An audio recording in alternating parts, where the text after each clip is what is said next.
السلام علیکم ورحمۃ اللہ وبرکاتہ۔ تو دوستو، امر کے معنی ہے حکم دینا اور معروف کے معنی ہے نیکی، نہیں کے معنی ہے روکنا اور منکر کے معنی ہے برائی۔ فقہاء کرام نے لکھا ہے کہ جس طرح ہر مسلمان پر نماز روزہ فرض عین ہے، اسی طرح یہ بھی فرض عین ہے کہ اگر وہ دوسرے کو کسی برائی میں مبتلا دیکھے تو اپنی استطاعت کے مطابق اس کو روکے اور منع کرے کہ یہ کام گناہ ہے، اس کو نہ کرو۔ لوگوں کو اتنی بات تو معلوم ہے کہ امر بالمعروف اور نہی منکر فرض عین ہے، لیکن عام طور پر اس کی تفصیل معلوم نہیں کہ یہ کس وقت فرض ہے اور کس وقت فرض نہیں۔ اور معلوم نہ ہونے کا نتیجہ یہ ہے کہ بہت سے لوگ تو اس فریضہ سے بالکل ہی غافل ہیں۔ وہ لوگ اپنی آنکھوں سے اپنے بیوی بچوں کو اور اپنے دوستوں کو دیکھ رہے ہیں کہ وہ حرام کاموں میں مبتلا ہیں، لیکن اس کے باوجود ان کو روکنے کی توفیق نہیں ہوتی۔ ان کو دیکھ رہے ہیں کہ وہ فرائض کی ادائیگی میں کوتاہی کر رہے ہیں، لیکن ان کے کہنے کی توفیق نہیں ہوتی۔ اور بعض لوگ اس حکم کو اتنا عام سمجھتے ہیں کہ صبح سے لے کر شام تک انہوں نے دوسروں کو روکنے ٹوکنے کو اپنا مشغلہ بنا رکھا ہے۔ اس طرح اس آیت پر عمل کرنے میں لوگ افراط و تفریط میں مبتلا ہیں۔ وجہ اس کی یہ ہے کہ اس آیت کا صحیح مطلب معلوم نہیں، اس لیے اس کی تفصیل سمجھنا ضروری ہے۔ دوستو، پہلی بات یہ سمجھ لیں کہ دعوت و تبلیغ کرنے اور دین کی بات دوسروں تک پہنچانے کے دو طریقے ہیں۔ نمبر 1 انفرادی دعوت و تبلیغ، نمبر 2 اجتماعی دعوت و تبلیغ۔ انفرادی دعوت و تبلیغ کا مطلب یہ ہے کہ ایک شخص اپنی آنکھوں سے دوسرے شخص کو دیکھ رہا ہے کہ وہ فلاں گناہ اور فلاں برائی کے اندر مبتلا ہے، یا وہ شخص فلاں فرض واجب کی ادائیگی میں کوتاہی کر رہا ہے۔ اب انفرادی طور پر اس شخص کو اس طرح متوجہ کرنا کہ وہ اس برائی کو چھوڑ دے اور نیکی پر عمل کرے، اس کو انفرادی دعوت و تبلیغ کہتے ہیں۔ دوسری اجتماعی دعوت اور تبلیغ ہوتی ہے۔ اس کا مطلب یہ ہے کہ کوئی شخص ایک بڑے مجمع کے سامنے دین کی بات کہے، ان کے سامنے واضح و تقریر کرے یا ان کو درس دے، یا اس بات کا ارادہ کرے کہ میں کسی فوری سبب کے بغیر دوسروں کے پاس جا کر ان کو دین کی بات سناؤں گا اور دین پھیلاؤں گا، جیسے ماشاءاللہ ہمارے تبلیغی جماعت کے حضرات کرتے ہیں کہ لوگوں کے پاس ان کے گھروں پر ان کی دکانوں پر جا کر ان کو دین کی بات پہنچاتے ہیں۔ دوستو، یہ اجتماعی تبلیغ ہے۔ دعوت و تبلیغ کے ان دونوں طریقوں کے احکام الگ الگ ہیں اور دونوں کے آداب بھی الگ الگ ہیں۔ اجتماعی تبلیغ فرض عین نہیں ہے بلکہ فرض کفایہ ہے، لہذا ہر مسلمان پر فرض نہیں ہے کہ دوسروں کے پاس جا کر واعظ کہے یا دوسروں کے گھر پر جا کر تبلیغ کرے، کیونکہ یہ فرض کفایہ ہے۔ اور فرض کفایہ ہونے کا مطلب یہ ہے کہ اگر کچھ لوگ وہ کام کر رہے ہیں تو باقی لوگوں سے وہ فریضہ ساقط ہو جاتا ہے، اور اگر کوئی شخص بھی انجام نہ دے تو سب گناہگار ہوں گے۔ جیسے نماز جنازہ فرض کفایہ ہے، اب ہر شخص کی ذمہ ضروری نہیں کہ وہ نماز جنازہ میں شامل ہو۔ اگر شامل ہوگا تو ثواب ملے گا، اگر شامل نہیں ہوگا تو گناہ نہیں ہوگا، جب تک کہ کچھ پڑھنے والے لوگ موجود ہوں۔ لیکن اگر ایک بھی شخص پڑھنے والا نہیں ہوگا تو اس وقت سب مسلمان گناہگار ہوں گے، اس کو فرض کفایہ کہا جاتا ہے۔ اس طرح یہ اجتماعی دعوت فرض کفایہ ہے، فرض عین نہیں۔ انفرادی دعوت و تبلیغ یہ ہے کہ ہم اپنی آنکھوں سے ایک برائی ہوتی ہوئی دیکھ رہے ہیں، یا ہم یہ دیکھ رہے ہیں کہ کوئی شخص کسی فرض کو چھوڑ رہا ہے، تو اس وقت اپنی استطاعت کی حد تک اس برائی کو روکنا دوستو فرض کفایہ نہیں بلکہ فرض عین ہے۔ اور فرض عین ہونے کا مطلب یہ ہے کہ آدمی یہ سوچ کر نہ بیٹھ جائے کہ یہ کام دوسرے لوگ کر لیں گے، یا یہ تو مولویوں کا کام ہے، یا تبلیغی جماعت والوں کے کرنے کا کام ہے۔ یہ درست نہیں۔ اس حدیث کی روح سے یہ کام ہر مسلمان کے ذمہ فرض عین ہے، لہذا یہ انفرادی دعوت و تبلیغ فرض عین ہے۔ قرآن کریم میں اللہ تعالیٰ نے بے شمار آیتوں میں نیک بندوں کے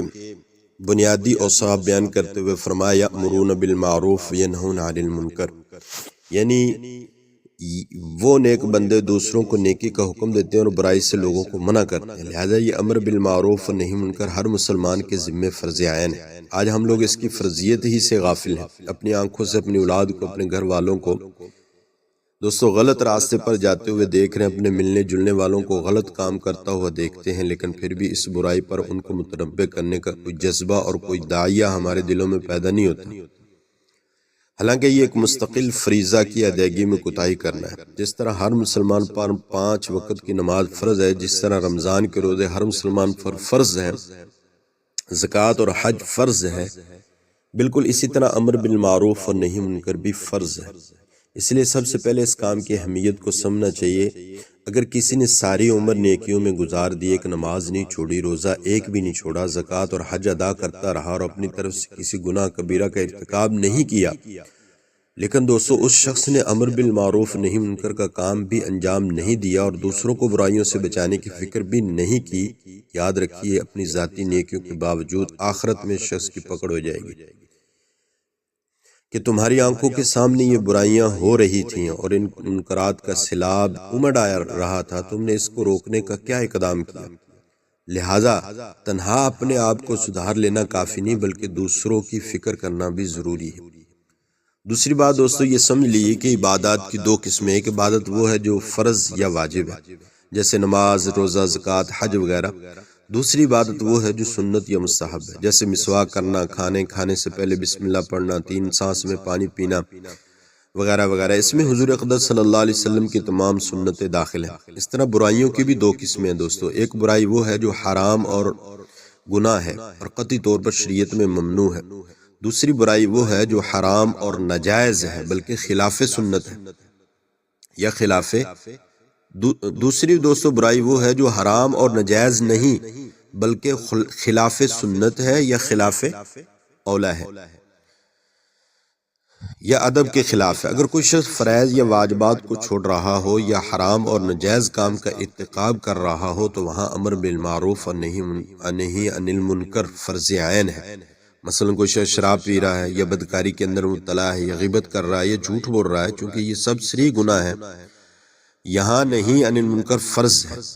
یا مثلا کوئی شخص فرض نماز چھوڑ رہا ہے یا زکوٰۃ نہیں دے رہا ہے یا رمضان کے روزے نہیں رکھ رہا تو اس کو اس کی ادائیگی کے لیے کہنا دوستو فرض ہے۔ اور پھر اس میں بھی تفصیل ہے، وہ یہ کہ یہ اس وقت فرض ہوتا ہے جب اس کو بتانے یا اس کو روکنے کے نتیجے میں اس کے مان لینے کا احتمال ہو اور اس کو بتانے کے نتیجے میں بتانے والے کو کوئی تکلیف پہنچنے کا اندیشہ نہ ہو۔ لہذا اگر کوئی شخص گناہ کے اندر مبتلا ہے اور آپ کو یہ خیال ہے کہ اگر میں اس گناہ سے روکوں گا تو یقین ہے کہ یہ شخص مانے گا نہیں بلکہ یہ شخص الٹا شریعت کے حکم کا مذاق اڑائے گا اور اس کی توہین کرے گا، تو اس توہین کے نتیجے میں یہ اندیشہ ہے کہ یہ کہیں کفر میں مبتلا نہ ہو جائے، اس لیے کہ شریعت کے کسی حکم کی توہین کرنا صرف گناہ نہیں بلکہ یہ عمل انسان کو اسلام سے خارج کر دیتا ہے اور کافر بنا دیتا ہے۔ لہذا اگر اس بات کا غالب گمان ہے کہ اگر میں اس شخص کو اس وقت اس گناہ سے روکوں گا تو یہ شریعت کے حکم کی توہین کرے گا، تو ایسی صورت میں اس وقت نہی عن منکر کا فریضہ ساقط ہو جاتا ہے۔ اس لیے ایسے موقع پر اس کو اس گناہ سے نہیں روکنا چاہیے بلکہ اپنے آپ کو اس گناہ کے کام سے الگ کر لینا چاہیے اور اس شخص کے حق میں دعا کرنا چاہیے کہ یا اللہ آپ کا یہ بندہ ایک بیماری میں مبتلا ہے، اپنے فضل و کرم سے اس بیماری سے نکال دیجیے۔ ایک شخص پورے ذوق و شوق کے ساتھ کسی گناہ کی طرف متوجہ ہے، اس وقت اس بات کو دور دور تک کوئی احتمال نہیں ہے کہ وہ کسی کی بات سنے گا اور مان لے گا۔ اب عین اس وقت اس شخص کو اس کے پاس تبلیغ کے لیے اور امر بالمعروف کے لیے پہنچ گیا اور یہ نہیں سوچا کہ اس وقت تبلیغ کرنے کا نتیجہ کیا ہو گیا، چنانچہ اس نے تبلیغ کی، اس نے سامنے شریعت کے اس حکم کا مذاق اڑا دیا اور اس کے نتیجے میں کفر کے اندر مبتلا ہو گیا۔ اس کے کفر میں مبتلا ہونے کا سبب یہ شخص بنا جس نے جا کر اس کو تبلیغ کی۔ لہذا عین اس وقت جب کوئی شخص گناہ کے اندر مبتلا ہو اس وقت روکنا ٹوکنا بعض اوقات نقصان دہ ہوتا ہے،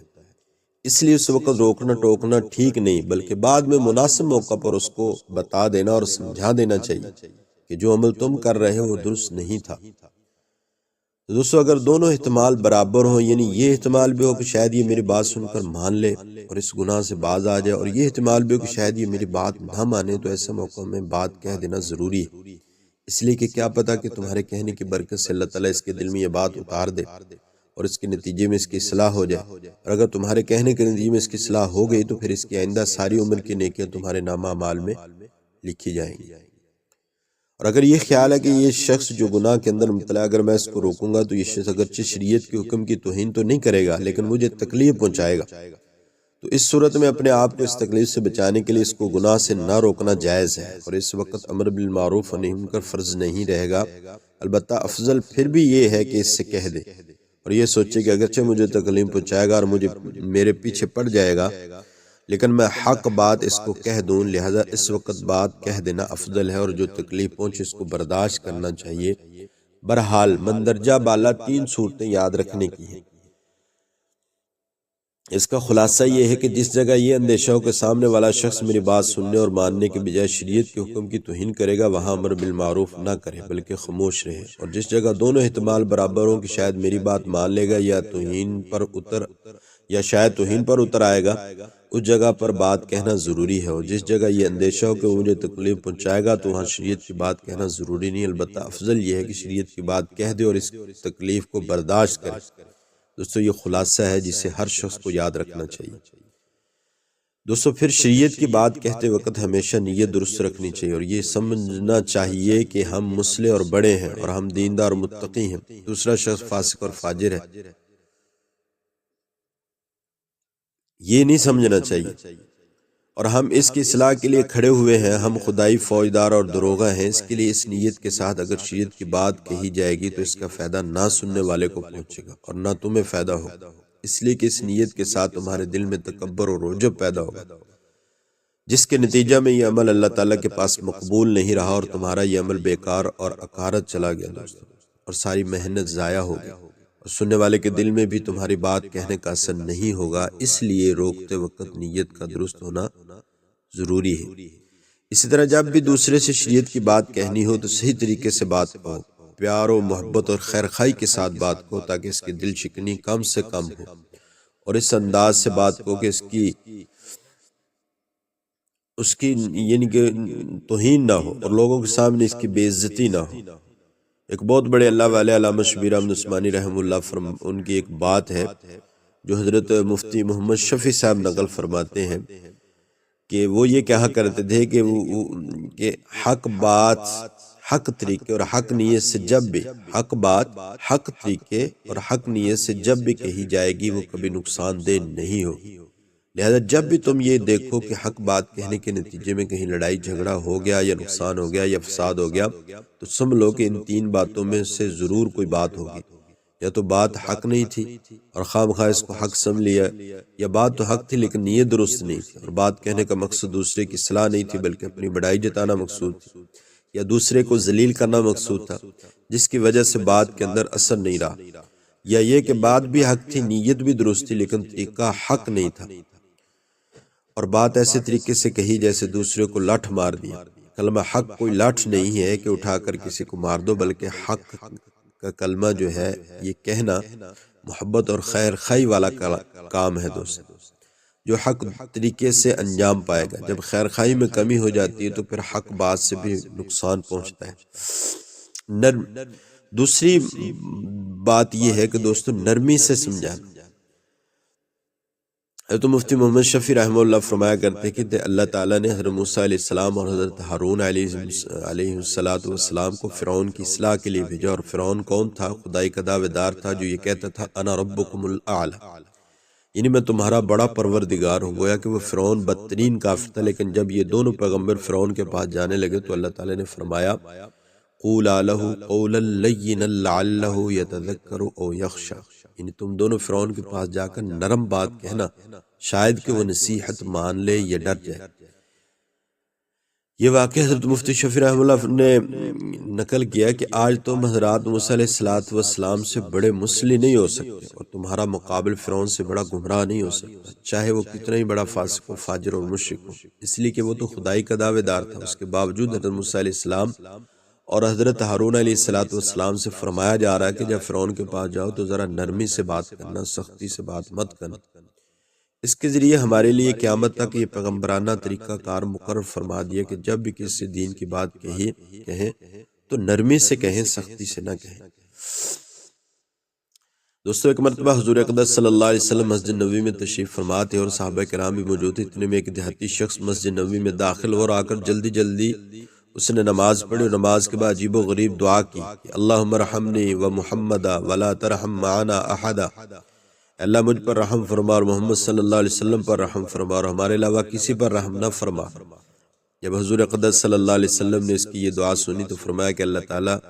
کہ تم نے اللہ تعالیٰ کی رحمت کو بہت تنگ اور محدود کر دیا کہ صرف 2 آدمی پر رحم فرما اور کسی پر رحم نہ فرما، حالانکہ اللہ تعالیٰ کی رحمت بہت وسیع ہے۔ تھوڑی دیر کے بعد اسی دیہاتی نے مسجد کے سین میں بیٹھ کر پیشاب کر دیا۔